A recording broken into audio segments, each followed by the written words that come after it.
Welcome back to another sports podcast, everybody, because exactly what the world needs is another sports podcast. We're the Sway Trio. We're glad to be back in the locker room. Today, we aren't just talking sports. We're talking stories. We've got a dude that doesn't just cover the game. He captures the soul of it. You've seen him on Sportsnet. You've heard his voice in the most powerful pieces on diversity, on culture, and on the moments that hit your heart harder than any scoreboard. He hosts Going Deep. He interviews athletes like chapters unlocking their lives. He tells stories like sports is the Trojan horse to everything bigger. Ladies and gentlemen, give it up for the storyteller of Canadian sports, Donnovan Bennett. Thank you. I feel like that was like a eulogy or something like that. Like I'm watching my own funeral. I appreciate the intro, and thanks for having me. Thank you so much for taking the time to come out here, man. So from what we understand, you worked on Sportsnet, you're a sports journalist, but you take journalism in a different way than we've seen in the past, that we see traditionally. And so we want to ask kind of what kind of creative things that goes through your mind when you try to create the kind of stories that you build? Yeah, it's a great question. I don't know if there's a specific formula. Like, to be honest, I often create for an audience of one, like myself. Like, what am I interested in? Really and truly, what am I curious about? And then unpack that, and then, I work or worked for an employer, so it's not like I could just go tell the story of dominant Western running backs, although I would love to tell that story. You got to ask yourself a couple questions, like does this meet a mandate in terms of like something that makes sense for whoever I'm doing it for, whether it's Score or Sportsnet or CBC or what have you. Is there something that we can peg this story to? So you can do a story at any point, but why are we doing it now? Why are you telling it now? Why is it relevant now? Why do people care now? Like, why do I want to read about it now? And so, with that, is there an audience for the story other than the audience of one? That's me. But it starts there with me in finding something that I'm curious about, I'm interested in, I can dive deep in. And then I think the last thing for me, and this is increasingly difficult because the landscape is so oversaturated, which has a negative connotation to it, but it is oversaturated. But I don't think anyone really should be gatekeeping, saying like, okay, well, we've got too much sports content, right? Like that's not fair, because there's different things for different people. But there is so much conversation on everything that happens all of the time, and part of that is just technology and people being able to consume and create in different ways. But with that being said, the last thing I ask myself is like, well, what are you adding to the conversation? Something breaks, something happens. Everybody wants to run and do TikTok or write a think piece about it or a video essay. And so there are immediately so many opinions on it and so much coverage from all different angles, which again is great. But if I'm going to weigh in, what am I doing to advance this story or give a different perspective or a different spin that isn't already out there? So that's generally my thought process when I come to different types of storytelling, different types of stories, and going through and saying, does this make sense for me? And then a big piece of it took me, I don't know, like 2 minutes to explain that. A big piece of it is after all that, and after doing whatever reporting or research or writing or thinking it's going to take to do the story, by the time I get this out, does anyone care? Like, is it still going to be relevant? And so that's a big piece of it too. Certainly, I'm a bit of a jack of all trades where I do a lot of stuff all over the place, which is great and it's fun and I like it, and that's how my brain works. But everything I do takes time, takes capacity. Right. And so if I am scheduled to be doing a sit-down interview with someone, I can't be writing an article at the same time. And writing an article is not just like, boom, I'm going to go to my favorite coffee spot and, bang it out in 90 minutes, 2 hours. It's thinking, it's research, it's, laying out the flow of it. It's going back and forth with an editor, so we have an idea on how we're going to attack it first and foremost, then writing it, submitting it to them, then getting some of the revisions or answering some of the questions and whatnot, then going through it, and then it's got to be posted. We need like a cover photo or some cover art, right? There's a process to it. And again, by the time all of that happens and we hit publish on that piece, does anyone care? Is the moment still there? So more often than not, there's stuff that will start as an idea in my head, and by the time it comes to pull the trigger on it, like it's a check swing. Like I'm not doing it. And I also think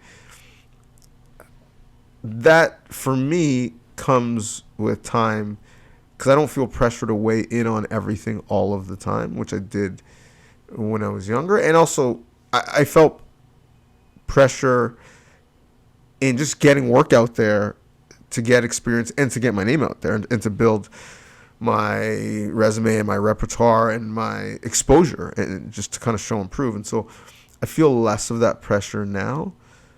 This will be... How many episodes have you guys done? This is 48. Okay, congratulations. That's outstanding. Thank you. This will be the douchiest, if this is a term you can still say, thing that anyone has ever said on your podcast.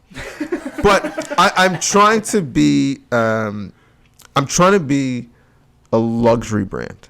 Okay. And what I mean by that is you're not going to see it everywhere. You're not going to see it all the time. But when you do see it, you know it's quality. And I'm not trying to be fast fashion. I'm not trying to put something out nonstop. At least not now. Maybe there's a point in my career, for whatever reason, I might be in that space. But right now, I want to pick my spots and know that if you see something that comes from me, again, on any medium, that there's gonna be a level of care and a level of quality. And if it's not, then check me. Then get at me, hit me up, and say yeah, this was trash, or this did not meet the standard of your previous work. For sure, it's like Ferrari. You never see Ferrari commercials on normal TV. You're never gonna see one on ESPN because it's quality. The average person is not gonna want to consume that, so they don't bring it there. Right. So, from what I understand, you didn't go to school for journalism. You went to school for media and business. Where was the switch to sports journalism for you, or was it always sports? Kind of not really.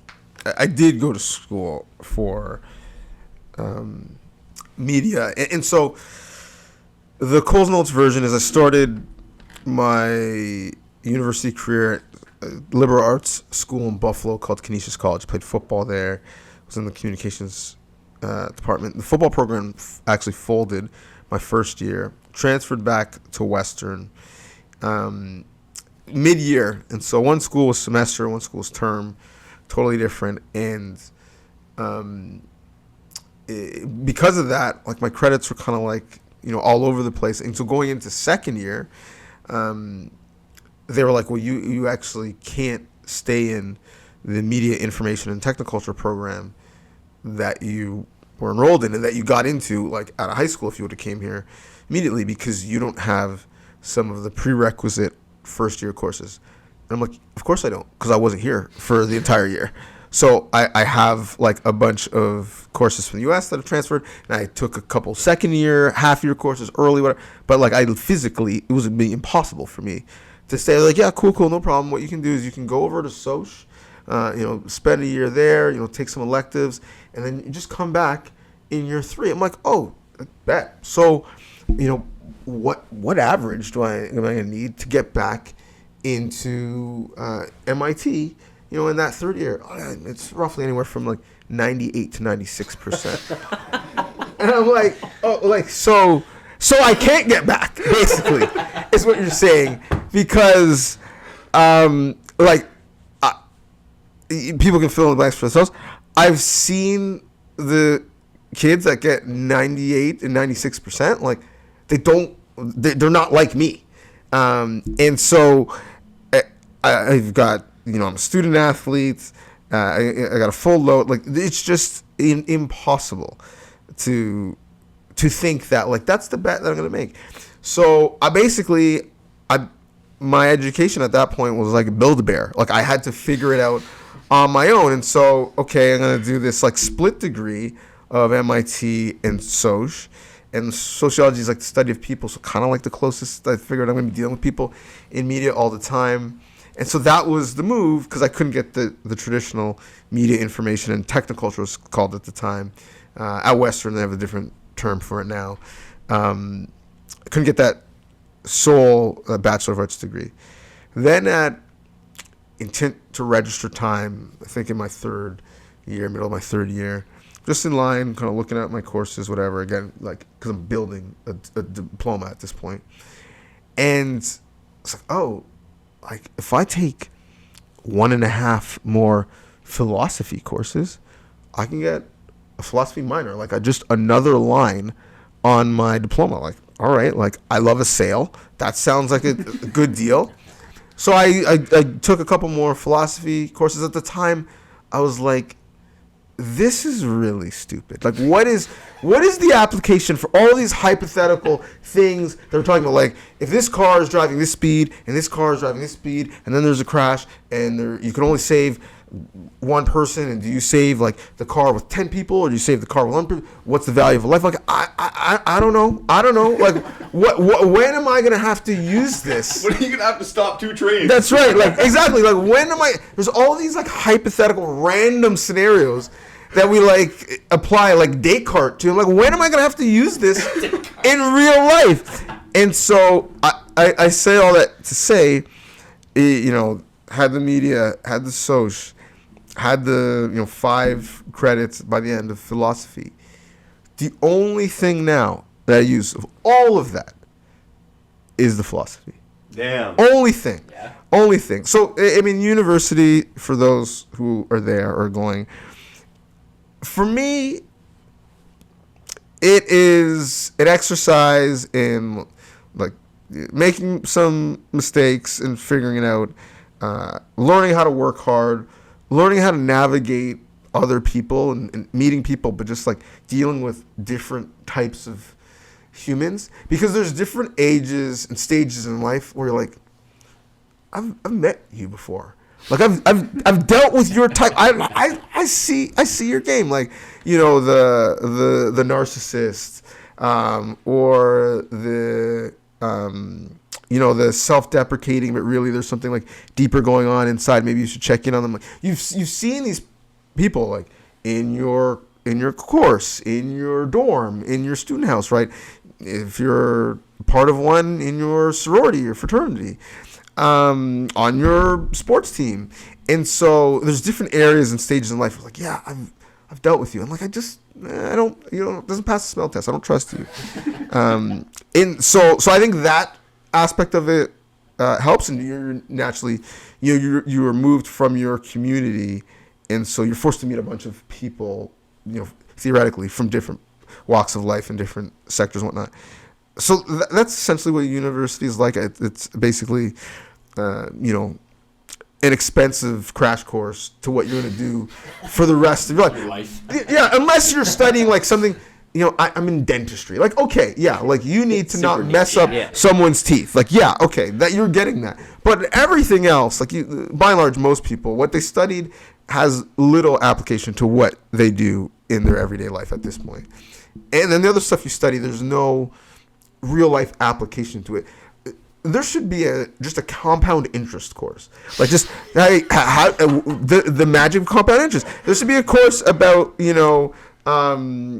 dealing, like doing a tax return, like for the first time. This is how you do it. Like, these are things that like people actually have to figure out in life, right? Like, how many people were out here like doing calculus every day? Like, quadratic formula. Not many, right? Like, when's the last time you looked at a scientific friggin' calculator? Like, not at all, right? So that was my university experience. I don't even know how I got on that diatribe. Oh, but the philosophy I use, because if you were to like Google and find an article I wrote, or found a hit I did on TV giving context to something that happened in sports, or a debate I had with another on-air personality, or a video essay that I wrote and voiced, they're all philosophy papers. They're all like, I have this idea, I have this thesis, this is why I believe it. Up front, I'm telling you that. I'm walking you through these premises as to why I believe what I believe. I'm not just giving you a hot take and saying, Dak Prescott's a bum because he's a bum, right? Like, that's not what I'm doing. I'm walking you through the premises as to why I believe what I believe. And if you understand the premises and if I've done my job, then you'll agree with my conclusion. And at the very least, if you don't agree with the conclusion, you'll understand how I got there. And so, that's why I've been told that a lot of my work is a little bit more measured or nuanced. It's because I'm pressure testing everything, but I'm also in philosophy. What's big is precedent, right? And so I'm setting a precedent. So if I'm going to keep this energy for whatever the scenario is, I have to hold that standard to other like things, and I can't just play favorites based off of this scenario. And so I'll give you an example where that somewhat backfired, but this is just how I view the world. I wrote a piece. This is probably 2017, 2018, maybe. I wrote a piece, long-form piece, why the Raptors needed to trade Kyle Lowry. Ooh. Yeah, I did. I'm sure that went over well. I did. Well, here's the thing. So, getting bounced in the first round every year. Oh, yeah. LeBron toe. And I'm just looking at this team, and this seems to be their ceiling, and he's, their 1A, 1B best player. And when you look at how guards his age, his size, and the way he played, how physical he was, how they aged, it was not pretty. Right. And if you just used other comps. And then when you looked at the money they were going to have to give him to stay, because Miami was in the running, if you remember, and he ended up going to Miami later, but Miami was in the running. The money they were going to have to give him to stay, it just didn't make sense. So I had lots of basically precedent in terms of, look at these other examples, this scenario, this other cap situation, et cetera, et cetera. DeMar's game will age much more graceful. He's master the mid-range, gets to the foul line, et cetera, et cetera, et cetera. There's a huge sample of 6'8" to 6'6" wings who have been able to add stuff to the game later and still be relevant. And he's starting to add a three-pointer, et cetera, et cetera. So I basically said, for Kyle Lowry to be worth it, he has to be Chauncey Billups and be able to move to the 2 and guard 2s and play with a point guard like Chris Paul, which is what Billups did for the Clippers. Mm-hmm. Or he has to be Steve Nash. Like, it was that's the only other option. There's no in between. There's no one else. Like, even like Isaiah Thomas at the end, like, it wasn't great. And so I was like, I'm not betting that Kyle Lowry is going to be Steve Nash or Chauncey Billups, who is much taller than him, et cetera, et cetera. And so I wrote this piece. And there was a lot of people at the time who were like, I get he made a great argument. Yeah, I get it. And this team's like, this is their ceiling, whatever. However, write the piece. And actually, when I wrote it, he was hurt. And then my managing editor at Sports at the time, was like, let's wait for the guy to get back and get healthy. Like, just don't push this when he's hurt. It's like a little too easy. He's back. They're going to start anew, because I think they're also winning with him gone, because Fred VanVleet was playing well. And this is when, before Fred was Fred, when he was still wearing his own clothing line and Bet On Yourself. And okay, well, maybe there's a new version of this Raptors team that doesn't involve Cobb. But let's wait till he gets back, and then you've got this fresh slate. So this piece is done, written. It's like on the shelf for like 2 weeks, and they're just gonna go live with it as soon as he gets back. So Kyle Lowry comes back. He's on a road trip. He's gonna be back. Whatever. Boom, goes live that morning. Just so happens that morning was Kyle Lowry's birthday.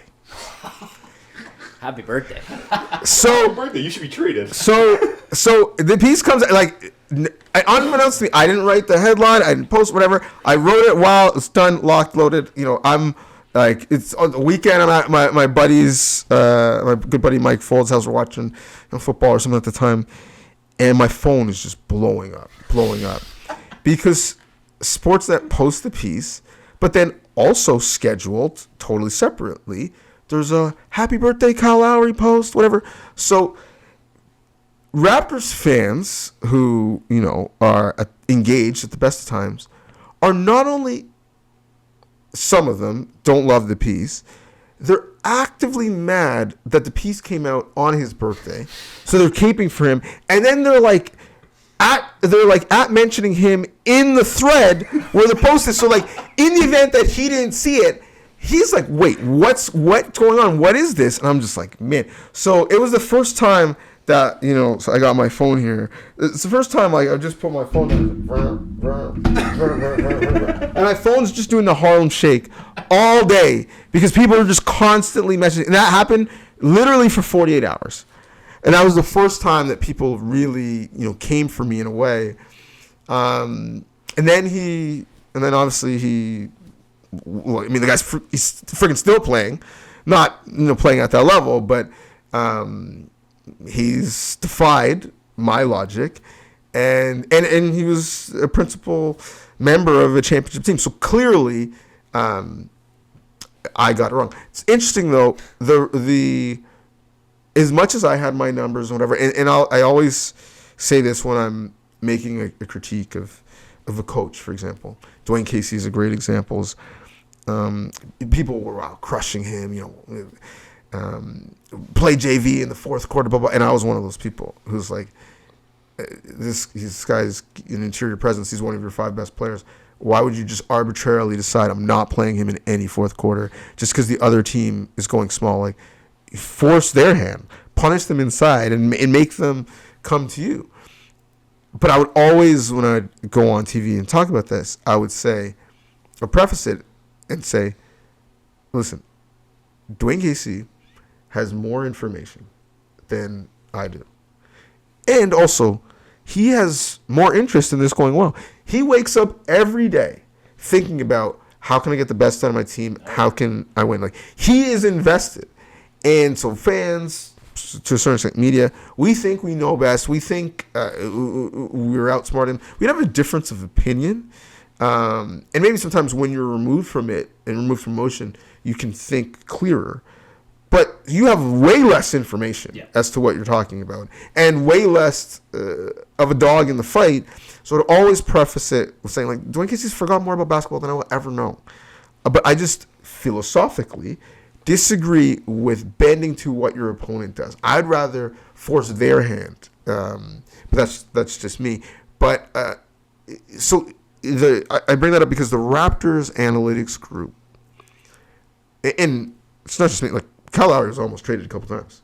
Kyle Lowry should have been traded to the Knicks, but James Dolan backed out because he was just tired of losing to Masai Ujiri in trades. And so luckily, that's how that went down. But the Raptors analytics group in the front office would always bang the table and be like, listen, I don't care what his body mass index is. I don't care what his attitude is. I don't care what his birth certificate says in terms of his age. Look at the top, pick your number, 5, 10, 30, 5-man combinations. Somehow, some way, Kyle Lowry is in most of them. This guy has a value to us that, as we compare it across the league, is much higher than the way we consider him in comparison to some of the other great all-stars and point guards or whatever. So they would always pound the table for him pretty hard. And evidently, they had more information, and they were right. So I have one going back to your university days. Yeah. Playing at Western. I swear it was you. I worked at OUA back in 2017, my first job out of school. Nice. And I think you did the Yates Cup and OUA Awards presentation at the hotel in Burlington for the OUA. Sounds right. So, long-windedly, you played in the OUA. You sat on the OUA, Black, Biracial, and Indigenous Task Force. Mm-hmm.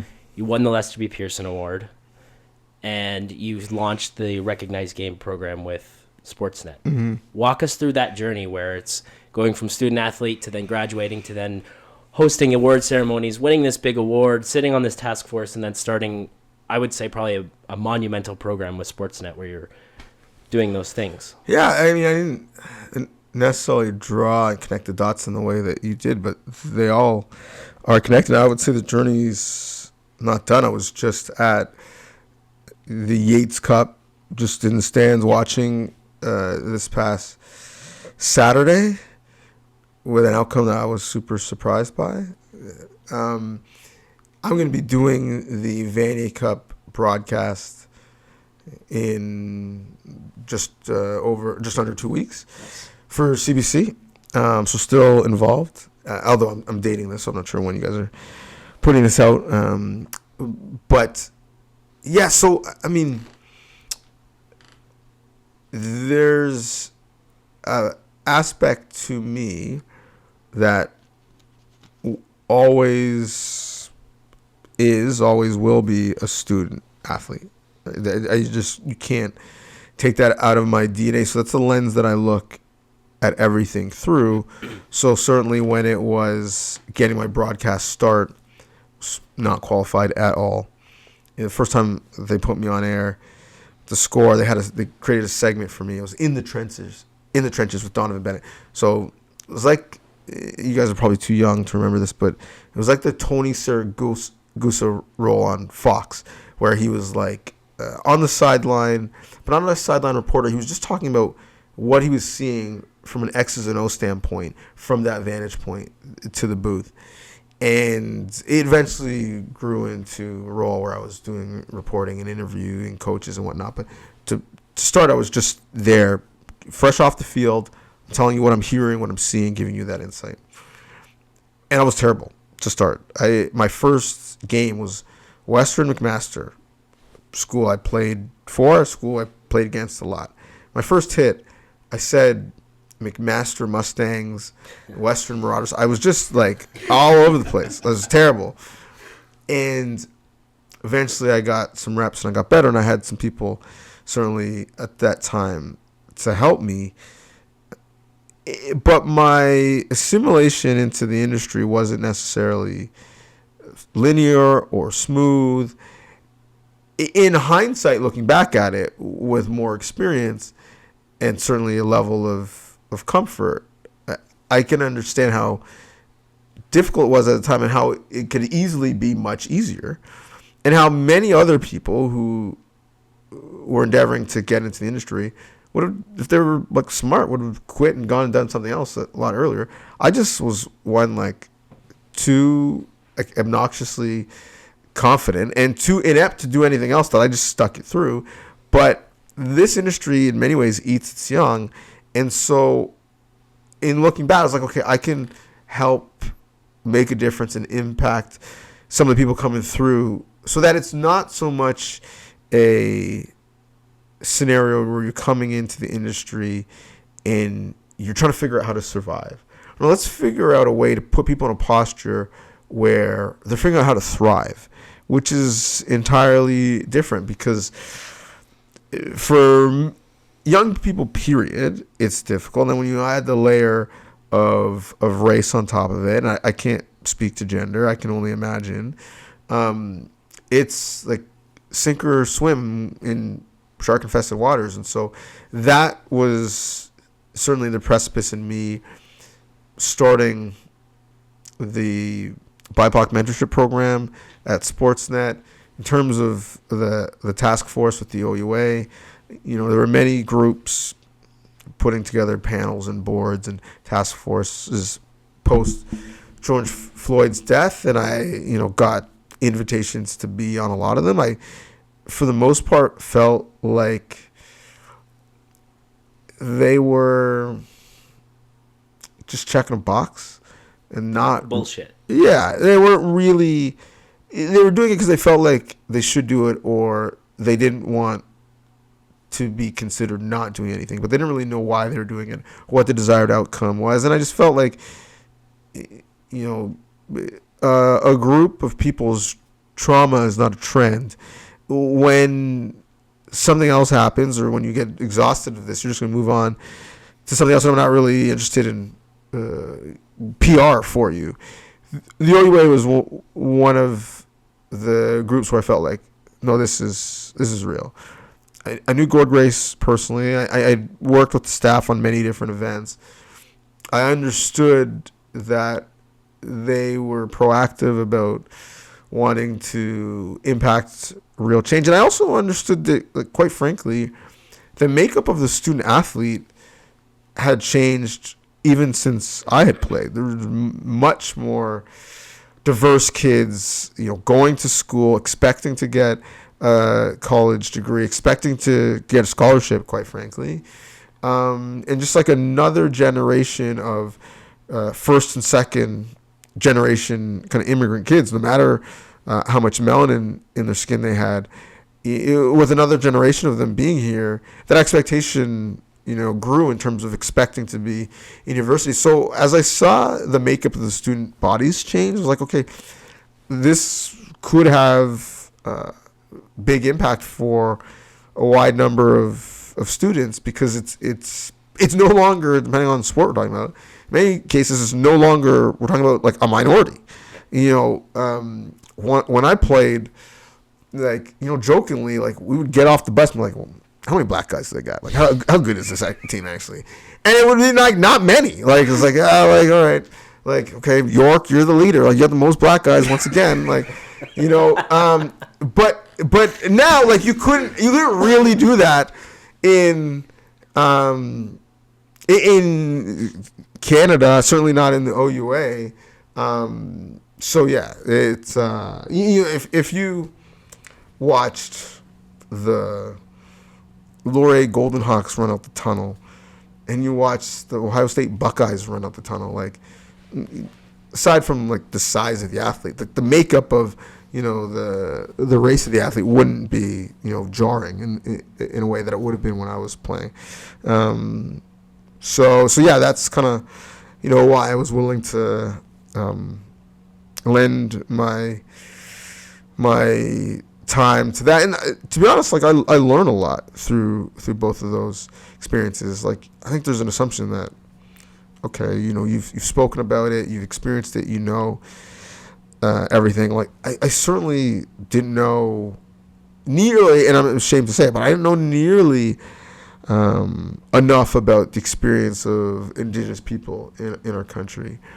There were nuances to, like, the Stop Asian Hate movement that I didn't necessarily appreciate until many Asian Canadians felt comfortable enough to speak on it. So I benefit from being part of these conversations as well, and learn from it. And in terms of the mentorship program, I think the other piece of it is, like, I'm not young anymore. Like, I'm not connected in a way on what it's like to come up in the industry right now, what people need, what they're struggling with. It's entirely different than the scenarios that I was put in. So if I don't know, I can't really help and be a mentor for people coming up in the way that, Dwayne Ford or Cabby were mentors for me. So that program kind of opened my aperture a bit in terms of, like, what are the problems that people are having coming up now, and how can I help, but also how institutionally can newsrooms change to alleviate some of those issues. So what was the moment when you realized that you weren't just covering sports anymore and you were really creating an impact? Yeah, I mean, I don't know if there's one where it's like, start spreading the news, mark the date and time, I'm Canadian, I'm making an impact today, December 1st, 2019, like, you know what I mean? Like, I don't know, like, there's just anecdotal stuff that happens that reminds me constantly, because I don't actively think about it. I'm just trying to do the best work and do things that I feel are interesting and do them with integrity. But people coming up to me in the subway, I read this piece and thank you for writing it, and feel the same way. Or maybe more importantly, I read this piece and I didn't have any idea, or I didn't think about it that way, and so thanks for having that conversation. Or I was able to throw this piece in the group chat and it sparked some conversation and helped open some eyes. Like, those are the moments that it's, oh yeah, that's right. Like, I don't just do this thing, it gets edited, it goes, like, into the ether and the internet, and then it's just like poof, it's gone, and I go about my day. Because for me, as a storyteller, like, once once it's gone and it's published, no matter the platform, I'm mentally on to the next. And just the way the cadence of things happen is, I'll be pitching a story at the same time as I'm working on a story, at the same time as a story is out and people are seeing it, at the same time as I'm creatively thinking about like, ooh, what could this be? Or someone's pitching me. So you're like at different levels of different stories at the same time. So people are in the world's receiving it, and like mentally you're other places. And so when people say things, it reminds you and grounds you back. Like, oh, that's right, I did do that. And like people are on the other end of it. There's some stuff that I've done that professors have used in classes with their students, and that is crazy to me. On someone's syllabus, like required reading is something that I wrote. So there's stuff like that is a constant reminder, and it's interesting to hear when people say like, oh, I really loved what you wrote, you did this story, and there's always like for me a pause in terms of like, well, what are they going to say? I have no idea what I did resonated with them and why. And so it's cool, but it's also responsibility.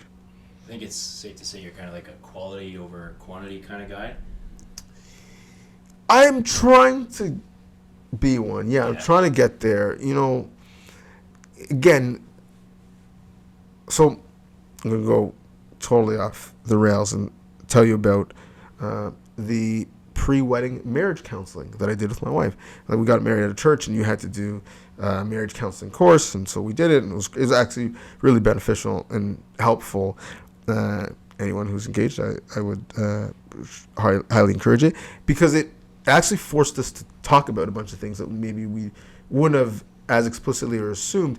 And one of the things that we learned going through this process is so much of the reason why she is the way she is, the way I am is because of family of origin, like how you were raised, the scenario you were raised in, the culture, the situation, the personality types, the modeling that you saw from your parents. I say all that to say, like, I'm Jamaican. My parents both had multiple jobs, immigrants to Canada, providing for me and my brother. We never really wanted for anything. We had no idea as they their upward mobility changed throughout their time in Canada, and they went from, lower class to upper middle class. And my grandparents worked in factories, and famously like never missed a day of work. In 25 years, I got the gold watch, the whole thing. But like that's the work ethic that I just understood. This is what you do. And so when I started my career, I felt kind of lazy only having one job. Like, what do you mean? You only have one job and you're tired? Like, we have multiple jobs. And so with that, I always felt like, we're hustlers. We're constantly doing stuff. We're all over the place. So that's the way my career started. And also just out of necessity, I felt the need to do it. First, when I was a part-time employee, I need to get these hours because I need to make a living, be able to live in Toronto. And then I need the experience. I need the reps. I need to compete.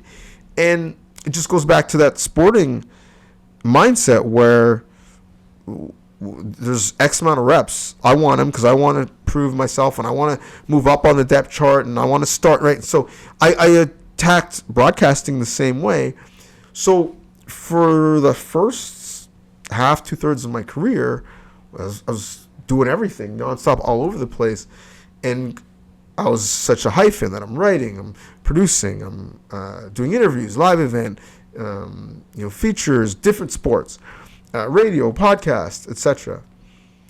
And then, actually, it wasn't until 2020 when George Floyd obviously is murdered, and getting a bunch of requests to go on different shows and different radio shows and podcasts and do stories, and also in many ways be the face of the company, Sportsnet Rogers, in terms of speaking towards this, going on panels and whatnot.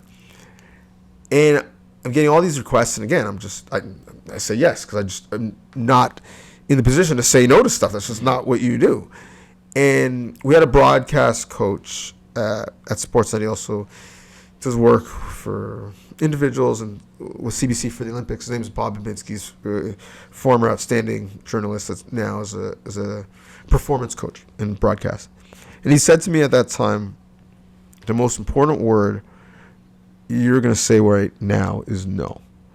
You have to, as a performer, like guard your energy. And like, it's not just physical, it's like emotional. And so you're going to get hit up to do so many things. And also remember, this was the pandemic. Mm-hmm. So there's a lot of people who just can't do things. If I'm a sideline reporter, there's no games. So I'm not doing anything. So the company leaned much harder on all the other people who could still do stuff to carry us. So, me, I write. You can still do that. Do podcasts. You can still do that. Do features. Like, you can do that from a distance or virtually. So there were so many requests. He's like, the most important word you're going to use right now is no. You got to, guard your energy, guard your spirit. But also, if you show up and you do something and it's half-assed, not as good, whatever, no one's going to be like, oh, but you know what? He's doing like 6 other things. To be like, yo, this is trash. So you got to pick your spots. And the other thing is, whether it's the audience, which your bosses, they're not going to remember everything. They're going to remember the things that you do that are really good, that are quality, but they're not going to be like, like, Donovan hasn't posted in like 6 days. Like, should we do a wellness check? Like, no one's really thinking about you that much. You feel like they are. You feel that pressure that like, oh man, I don't want to be stealing money. I'm putting stuff out there, but you got to be selective, pick your spots. So is it something your bosses really care about? Is it something that's really good for your career? Is it something that's going to really perform well and be outstanding? If it doesn't hit any of those criteria, at this moment right now, like, you got to say no. And that felt really foreign to me and uncomfortable. I've become more comfortable saying no in this phase of life. And some of that is just necessity because I have 2 badass kids that are full of energy, and I have a partner, a wife who's in the same industry, and there was a couple years where my career is like on an escalator, and she kind of had to hold it down for the family, and now we're at a point where her career is really ascending, and so I have to kind of put it in third gear and make sure that things are good family wise. So it's a bit easier for me to be selective because I literally physically have to. But to start, it was a challenge. I've been able to get to that place, but it was against my nature, and sometimes it still is to a certain extent. I noticed on your Instagram you're doing Olympic coverage for CBC. Very nice. Congratulations. Gonna be electric. Thank you. What goes into that? Are you going to Milan? Not going to Milan. So I would say for CBC and NBC, to English-speaking North American outlets, I'd say around anywhere from 90 to 85% of the staff is not going to Milan. And there's a couple reasons. Well, one, after the COVID games, executives were like, oh, wait, so you mean we don't have to send everybody? Like, we can get by with less people on the ground and save some money? So that was a big piece of it, the games that were delayed. Then you went to Paris for the summer, and there just literally is not that much space in Paris. Like, I don't know if you've tried to get like a hotel or Airbnb in Paris. Like, it's tough and it's expensive. So literally having the world come there, it's like feasibly impossible to do it in that city. And then Italy is actually spread out. So the games are actually, well, one, it's the first time 2 cities are co-hosting the games, like officially. There's been times when there's been different events in different cities. Obviously, it happens essentially every time. But literally, you've got 2 cities in northern Italy sharing the duties of hosting, and even within that, there are different aspects where, it's winter games, so you're in the mountains or you're in a city center for an arena, so it's pretty spread out. So there isn't really a great way to have an entire team there. Like, where are you building a set? Canada House is something that, we're used to as Canadians. Like, where do you put that when there's multiple things going on all over the place? So it's like a boring logistics answer to your question of the fact that most people for NBC and CBC will be remote from, New York, NBC, Toronto for CBC. And then essentially what you'll have is play-by-play, color, one sideline reporter that essentially probably has to do multiple languages. So in the States, that'll be English and Spanish. In Canada, that's obviously English and French. And then like a chase producer. That's it, except for hockey. Because hockey is its own thing. Like, basically, with the pros being back, it'll be like, here are the Olympics, and here's the hockey tournament, right? Like, that's just kind of how it'll be. So hockey will be, there'll be a full set there, right? It'll just be done to that level. But no, I will be in Toronto, popping on to our news shows, our primetime highlight shows, creating daily perspective pieces on whatever I'm curious about, and doing some radio syndication work as well. We're going to be looking for you through all of that, and we're going to keep up with you. We have a question that we like to ask all of our guests as they come through the locker room. Okay. We want to ask you, what athletes from what sport do you think are the most athletic? And we preface this. We had this conversation with Cabby when he was here. Yeah, we did. We talked about soccer athletes, but we'll keep it simple with football, basketball, hockey, and baseball. Oh, so those are the only four? Like, I thought you meant like of all sports. Like, out of those four, who's the most athletic? We kind of preface it with Cabby in that way. The Sweaty Trio is the three sports, the NHL, NBA, and NFL. So that's usually the scope we look through things in. But if you have something cooler, if you have a sport that's way cooler, I'll give you two answers. I'll answer the question, give you the correct answer to whatever Cabby answered. Then I'll give you like what's been studied. So did you say it's 3 sports or 4? We cover those 3. NHL, NFL, and NBA are the 3 that we cover. Okay, so baseball, like, out of here, like, Prince Fielder, like, you can play. So like, no, we're not. You're not. You can't be the most athletic. So NHL, NFL, and NBA. It's the burning question. It is. And I'll say Cabby really changed my mind. I don't want to give anything away, but Cabby made a great argument that was very compelling. Yeah, so, I don't know what his argument is.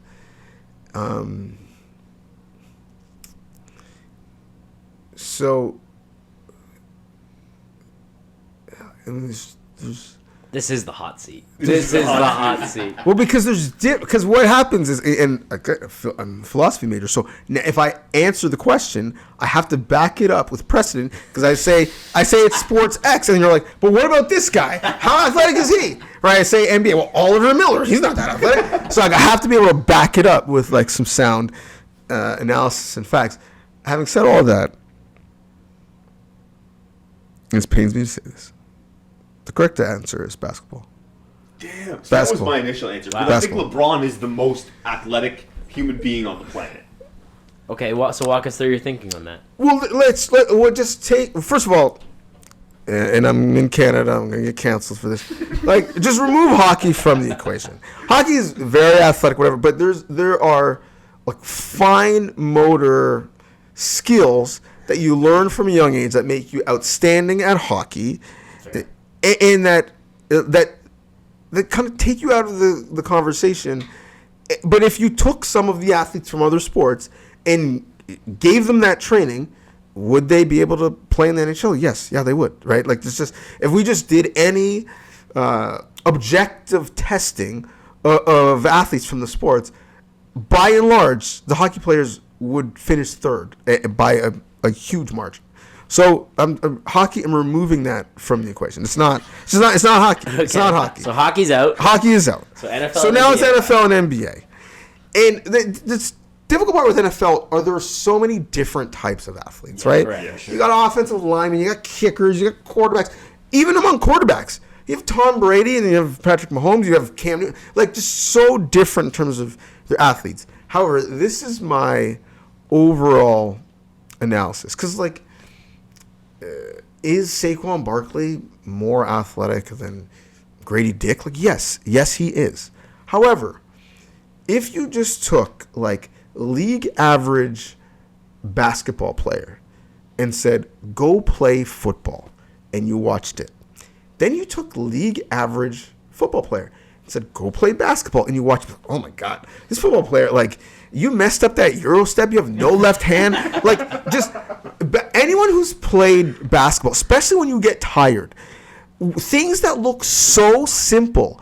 If basketball is one of those sports where you're playing and you have a vision of what you look like, and then you watch film of you playing like, so that's brutal. what I look like. It's so brutal. That's what I look like. My jump shot's horrible. And I just think, like, the juxtaposition of that in that sport, like, if you're running with a football and you make a jump cut, if you watch film, I'm like, yeah, that's probably what I thought it looked like. Maybe I'm a little bit slower, but I think the athletes in that sport are super powerful and super athletic, but that's pretty much it. They're powerful and they've got explosion, but they don't have the same level of endurance. They don't have, en masse, some of them do, but en masse they don't have the same or need the same level of hand-eye coordination, of dexterity.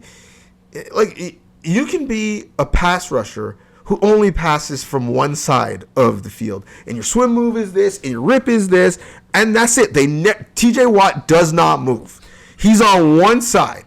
Right? There's no basketball players like, yo, I'm just running up the right today. I'm just on the right. Like, yeah, step back this way, but no, I can't cross over that way. What are you talking about? How dare you ask me to cross over with my left? Like, that's just not a feasible conversation. So I just think if you took the average athlete and you transferred them, I think basketball players would look more athletic in the world. And, like, we have real life examples. Antonio Gates was a meh basketball player. He's a Hall of Fame football player. Tony Gonzalez was a meh basketball player. He's a Hall of Fame football player. That's not happening the other way. You're not taking someone. Myles Garrett would probably be the closest example. Myles Garrett, like, plays in celebrity games, really good. Myles Garrett would not play 1 minute in an NBA game. Like, he wouldn't get the chance to be Jonte Porter and throw a game. Like, he would never, ever get in a game. And Myles Garrett's probably the best, that I can think of, the best comp for a football player, you know, in terms of, like, he can dunk off of either foot, whatever. He's not coming close. He's not coming close to being, like, Donovan McNabb. Great college basketball player, but, like, was never going to be an NBA player. Charlie Ward won a freaking Heisman in football and was, like, the second or third best point guard on the Knicks, a team that never won a championship. So, like, no, it pains me to say it, but it's basketball. I believe if you took LeBron is a great example. Russell Westbrook is another example. If you took them in their prime and you gave them, like, an off season, they could play in the NFL. I firmly believe they could just run down on kickoff if you want to, but I think you could get them to a starting level. We saw it where there was a dude who was in camp for the Kansas City Chiefs his past year. He's like an amazing rugby player. He's like, let me just try this football thing. And he made it to the last cuts in the NFL. There's nobody who's doing that in the NBA who's just coming from another sport. Some great volleyball guys like, yo, let me just guard Wemby. Like, that's not happening. That's not happening at all. What did Cabby said the NFL? Cabby said the NFL, and his argument was essentially, Cabby was saying, if aliens came down to Earth and you had to defend them with only athletes, are you sending Myles Garrett, Aaron Donald, or are you sending Troy Terry and Trevor Zegras? And so, but that's Okay, sure, but like, I mean, if I really wanted to choose, I'd send a bunch of MMA fighters. But that doesn't mean they're the most athletic. That just means I trust them Okay, to Donovan, you defend swung me. me. Great, because I think also in that scenario, part of that is just your mentality. Yes. Like, to play football, you have to be at least a little bit crazy. A little bit crazy, unless you're a pocket quarterback or a kicker. Like even corners have to tackle. Like, you have to be a little bit crazy, and that's certainly not true for basketball players. Like, name the toughest basketball player? Draymond Green, Udonis Haslem. They would get smoked in a fight by like league average football player. So I think part of the mentality of I would pick the football players because the football players like wouldn't need a timeout when they started bleeding. Like, they would fight the aliens. They'd thrive. That's right. I'd fighting the aliens to the death. But yeah, no. In terms of most athletic, if you just did an Ironman or a decathlon with athletes from all different sports, it would be basketball. However, this was studied years ago in terms of looking at all the sports and what is the most arduous and most athletic. Do you know what the answer was? Soccer. No. I mean, like, there's the cardiovascular aspect to it. Tennis? No. You got And Luge. I don't know. No. Doubt it. So you guys missed the top two. The top sport was, and this was like an SI article years ago, and it may have changed. Water polo.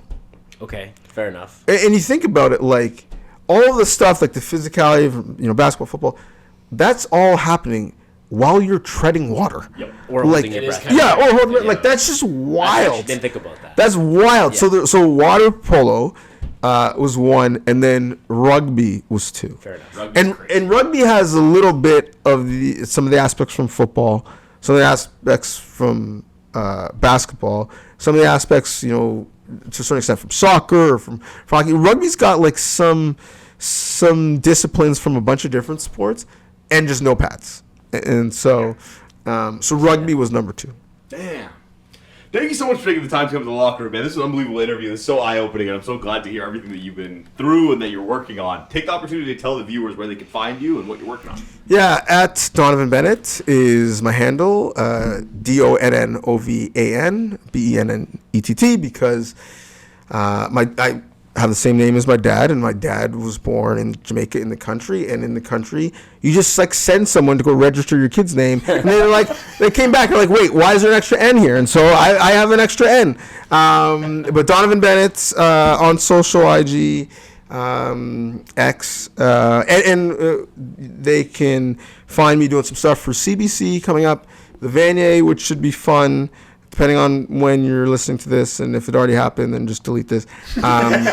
The Olympics this February for CBC, 17 days of coverage, 22 hours of coverage on their social channels, on TV, which is free, and CBC Gem, which is also free. So yeah, I'm super pumped.